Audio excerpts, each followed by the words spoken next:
Bottom Tier Character Tomozaki Season 2 Episode 10. And what a unique episode this was. I was definitely not expecting an episode like this. I mean, we had hints in the previous episode that maybe there was an episode coming that was going to be like this. But even with that, I didn't expect it to happen in this episode or at all, because I thought that the anime or the episode was going to be a normal episode in where you have your characters interacting, advancing the plot normally. But that was not the case. I mean, it did those things, but in a different way. It did it in a unique way, because as we saw in this episode, it was very unique, strange, different. There's so many ways to describe this episode. And to be honest, I actually kind of like it because it is kind of different than the previous episode. Maybe not so much the last, but before the previous episode, it is kind of different. You have a little bit of a different aspect to the episode, how it handles itself. And as we saw in this episode was all about the story that Kikuchi is writing. But if you only think about it in the surface, you may think that, oh, the episode was only about that and it was boring because it didn't actually advance the plot, or it didn't actually show us anything important. But you really need to look at it again, because that was actually not the case. The episode actually advanced the plot a lot, even more than previous episode. I would say this episode is the episode that had, I guess you can say, push the storyline a little bit further into, I guess you can say, an ending point. I don't know if that ending point is closer or farther away at this point in time, but at least in this episode it made a huge step in,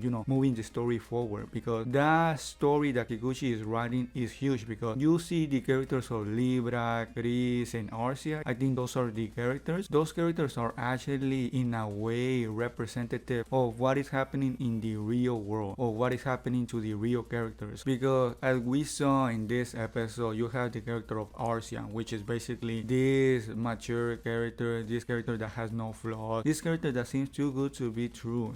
She seems really perfect, she doesn't seem to have any defects. And then you have the other character of Chris, which is the opposite. Chris is basically a really shy character, she's a really introverted person, so yeah. And then you have the character of Libra, which is explained to be as a really clumsy character. I think that was the way it was explained. So yeah, I think if I'm not mistaken, Arcia is supposed to represent Aoi, Chris is supposed to represent Kikuchi, and the one I'm less sure about is Libra. I don't know who Libra is supposed to represent. I don't know if he's supposed to represent Mizusawa or maybe even Tomozaki himself. It was probably mentioned at the beginning of the episode, but I don't remember at this point in time. But it could either be both of them or one of them, because yeah, I guess I can see why Mizusawa or Tomozaki will represent Libra, because Mizusawa is a little bit, although it seems at first, like the perfect character, you will see later on, or at least I think we will see later on, that he's a little bit clumsy, that he also has his weak side. And the same with Tomozaki, because we know that Tomozaki has his weak side. So yeah, I can see why both of them could represent this character. But definitely the other two,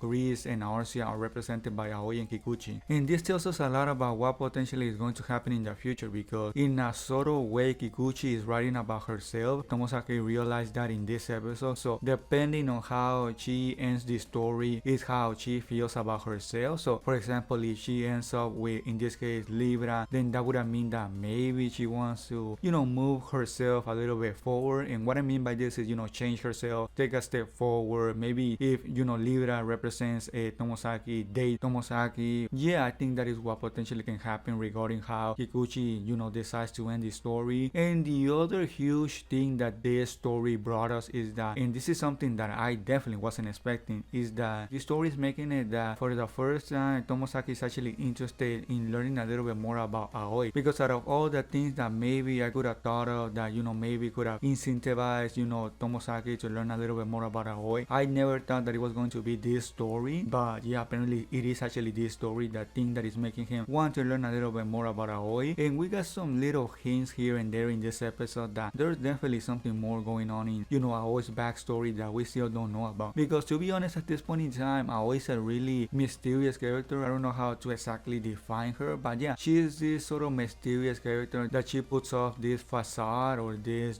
sort of screen that doesn't let anyone pry into her private life. And Tomozaki has known about this since season 1, but he doesn't actually know why she's doing that, why she's putting up this wall, why doesn't she want anyone to get close to her. And even in this episode, Kikuchi figured that out. She figured out that Aoi was not being truthful, that Aoi was not being herself, that she was just basically acting. So yeah, she also also realized that, and because of that, Tomozaki and Kikuchi agreed to learn a little bit more about Aoi's backstory. And surprisingly enough, I think it was mentioned that Aoi agreed to this. I don't know why she would do that, but apparently she did agree to this. So yeah, Kikuchi and Tomozaki go to ask people that were her classmates in middle school and elementary school, and they find, like I said before, a little bit of a thing that is probably suspicious that could definitely explain a lot of things, especially of why she acts the way she does. It was mentioned by one of her classmates that Aoi mentioned before that she had more than one sister, and then the other ex-classmate mentioned that she only had one sister because the other mentioned that she had two or more, and yeah, there's a discrepancy there. So yeah, I don't know what exactly that is trying to tell us. To say that I have an idea or a clue of what that is telling us will be lying, because I have absolutely no idea what this story is trying to tell us about Aoi. But yeah, I would definitely suspect that that is actually going to be really huge going forward. That is something that even Tomozaki and Kikuchi decided not to dig in further because they thought they would be,